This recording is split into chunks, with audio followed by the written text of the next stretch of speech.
2023ના October મહિનાથી લઈ December મહિના દરમિયાન અનેક પ્રોડક્ટ્સને જીઆઈ ટેગ ભારત સરકાર દ્વારા આપવામાં આવ્યા છે.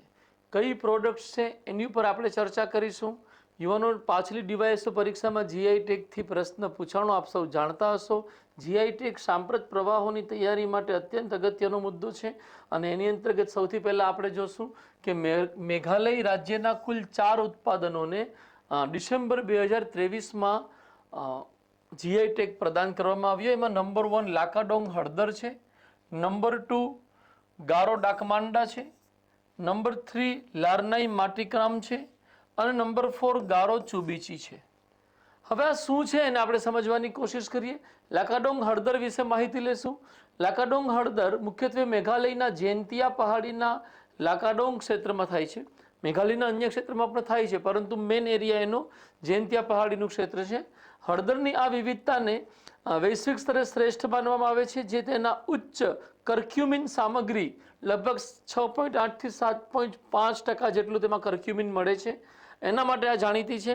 આ હળદરનો રંગ ઘાટો હોય છે અને તે રાસાયણિક ખાતરના ઉપયોગ વિના પ્રાકૃતિક રીતે ઉગાડવામાં આવે છે, એટલે સજીવ ખેતીથી જોડાયેલ પ્રોડક્ટ છે લાકાડોંગ હળદર. બીજું લેશું ગારો ડાકમાંડા. આ એક પ્રકારનો પહેરવેશ છે અને હાથથી વણાયેલ વસ્ત્રને દર્શાવે છે, જે મેઘાલયમાં ગારો જનજાતિ છે. ગારો જનજાતિની મહિલાઓ દ્વારા આ પોશાકના રૂપમાં તૈયાર કરવામાં આવે છે અને તેને પહેરવામાં આવે છે. ગારો ચુબીચી શું છે? તો એક પ્રકારનું આલ્કોહોલિક પીણું છે કે જે ગારો સમુદાય દ્વારા, ગારો જનજાતિ દ્વારા તહેવારો અને પ્રસંગો દરમિયાન એને પીવામાં આવતું હોય છે, ગારો ચુબીચી. અને માટીકામ શબ્દથી જ આપ જાણતા હશો, લારનાઈ માટીકામની કાળી માટીથી જુદી જુદી આકૃતિઓ બનાવવામાં આવે છે, એને લારનાઈ માટીકામ કહેવામાં આવે છે. તો યાદ રાખીશું, હળદર છે, ગારો ડાકમાંડા છે, ગારો ચુબીચી છે, લારનાઈ માટીકામ છે, જેને હમણાં જ જીઆઈ ટેગ મળ્યું. આ સાથે જ યુવાનો, કાશ્મીરમાં જે કેસર થાય છે, આપણે જાણીએ છીએ કેસર પ્રસિદ્ધ છે, પરંતુ એમાં કિશ્તવાડનું કેસર જે છે, જે કુમકુમ નામથી ઓળખાય છે, એને નવેમ્બર 2023માં જીઆઈ ટેગ પ્રદાન કરવામાં આવ્યો. કાશ્મીરમાં કિશ્તવાડ જિલ્લામાં કેટલાક ભાગોમાં કેસરની ખેતી કરવામાં આવે છે અને જે કેસર કુમકુમના નામથી ઓળખવામાં આવે છે તે કિશ્તવાડની સૌથી મોંઘી ખેતી પણ છે, સૌથી મોંઘી આઈટમ હોય છે આ કુમકુમ કેસર. કિશ્તવાડનું છે, એને પણ જીઆઈ ટેગ પ્રાપ્ત થયો. આગળ અલગ જોશું એક પ્રોડક્ટ લદ્દાખ ક્ષેત્રની છે, જેનું નામ છે લદ્દાખ સી બકથ્રોન. આ એક પ્રકારનું વૃક્ષ છે અને આ વૃક્ષ કેનું છે? બેરીનું વૃક્ષ છે. બેરીનો આ વૃક્ષનો મતલબ છે કે બેરી આપ જાણતા હશો, એક પ્રકારનું ફળ છે, ખાટો એનો સ્વાદ હોય છે, એમાં વિટામિન સી ભરપૂર માત્રામાં મળે છે. હવે આ સી બકથ્રોન વૃક્ષના જે બેરીનું ઉત્પાદન થાય છે, એની પર જે બેરી ઉગે છે, એને જીઆઈ ટેગ આપવામાં આવ્યો છે. આ બેરી ના આ પ્રોડક્ટના સી બકથ્રોનને આપણે વંડર પ્લાન્ટ અથવા લદ્દાખ ગોલ્ડ અથવા ગોલ્ડન બુશ અથવા ગોલ્ડ માઇન તરીકે પણ ઓળખવામાં આવતું હોય છે. Sea buckthorn from Ladakh. મેઘાલયની 4 પ્રોડક્ટ છે, કાશ્મીરની 1 પ્રોડક્ટ છે, લદ્દાખની 1 પ્રોડક્ટ છે, સી બકથ્રોન. આગળ વધીશું. જાદર નામકટ્ટી. આપણને ખબર પડી જશે કે આ એક સાઉથના કોઈ હોવું જોઈએ, તો દેટ મીન્સ તામિલનાડુનું છે. જાડેરી અથવા જાદેરી નામકટ્ટીને જીઆઈ ટેગ ઓક્ટોબર 2023માં આપવામાં આવ્યો. તામિલનાડુના તિરુવન્નામલાઈ જિલ્લાનું એક નાનકડું ગામ છે તામિલનાડુના જિલ્લાનું, જ્યાં આ કામ થતું હોય છે. જાડેરી નામકટ્ટી એક પ્રકારની માટીની લાકડીઓ છે, નાની નાની લાકડીઓ છે, જેનો ઉપયોગ ક્યાં થાય છે? તો કે તેનો ઉપયોગ મૂર્તિઓ, પુરુષો અને મંદિરના હાથીઓના કપાળને શણગારવામાં થાય છે. તો હકીકતમાં ડેકોરેશન શણગારની એક આઇટમ છે. નાની નાની લાકડી હોય છે, સફેદ કલરની હોય છે અને એકદમ સુવાણી રચના સાથે આંગળી જેવી એ દેખાતી હોય છે, જેને જાડેરી નામકટ્ટી કહીએ છીએ. એને પણ જીઆઈ ટેગ ભારત સરકાર દ્વારા આપવામાં આવ્યો.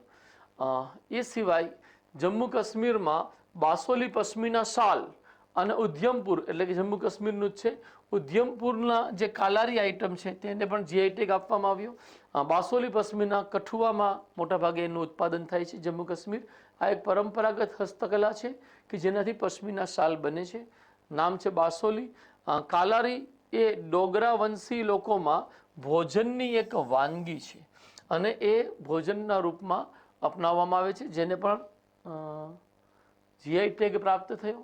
આ સિવાય અરુણાચલ પ્રદેશની 3 વસ્તુઓને જીઆઈ ટેગ આપવામાં આવ્યો. કઈ કઈ 3 વસ્તુઓ છે? યાક ચુરપી, ખાવતાઈ અને તાંગશા. યાક ચુરપી શું છે? તો કે એક પ્રકારની યાકના દૂધમાંથી બનાવવામાં આવતી વસ્તુ છે.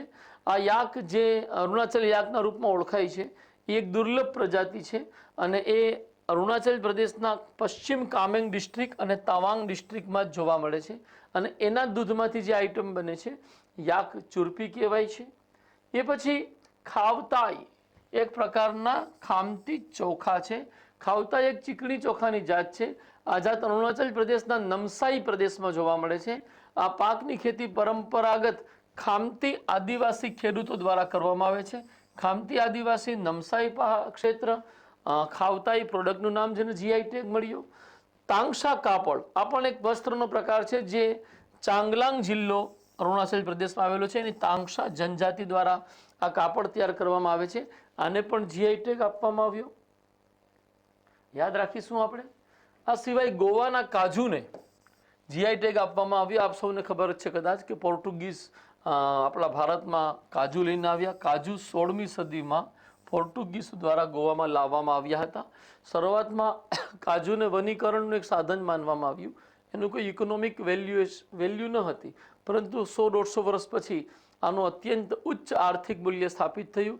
આજે પણ આપ જાણતા હશો 800 થી 1000 રૂપિયાની કિલો આપને કાજુ મળે છે.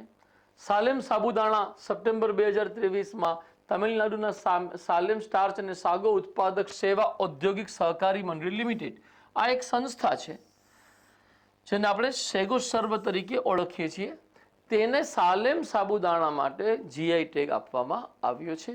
આ એક એવી સંસ્થા છે આ એક એવી આઈટમ છે કે જેનો ઉલ્લેખ ડીવાયએસઓ પરીક્ષામાં પણ થયેલો. અમારો જે ડીવાયએસઓ પ્રિલિમ પરીક્ષાના માટે જાન્યુઆરી 2023 થી સપ્ટેમ્બર 2023 દરમિયાનના જે અમે સાંપ્રત પ્રવાહના એક વિસ્તૃત અને સર્વાંગી વિડીયો બનાવ્યા હતા એ વિડીયોઝની અંદર અમારા 8મા ભાગમાં સમગ્ર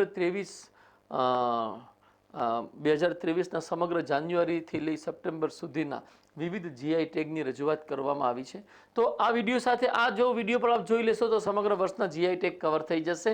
આ વિડીયોને ચોક્કસપણે લાઇક કરશો મારા યુવાનો, અને કોઈ સમસ્યા કોઈ સજેશન હોય તો ડેફિનેટલી કોમેન્ટ સેક્શનમાં તમે તમારો વિચાર રજૂ કરી શકો છો. Thank you very much. જય હિન્દ. નમસ્કાર.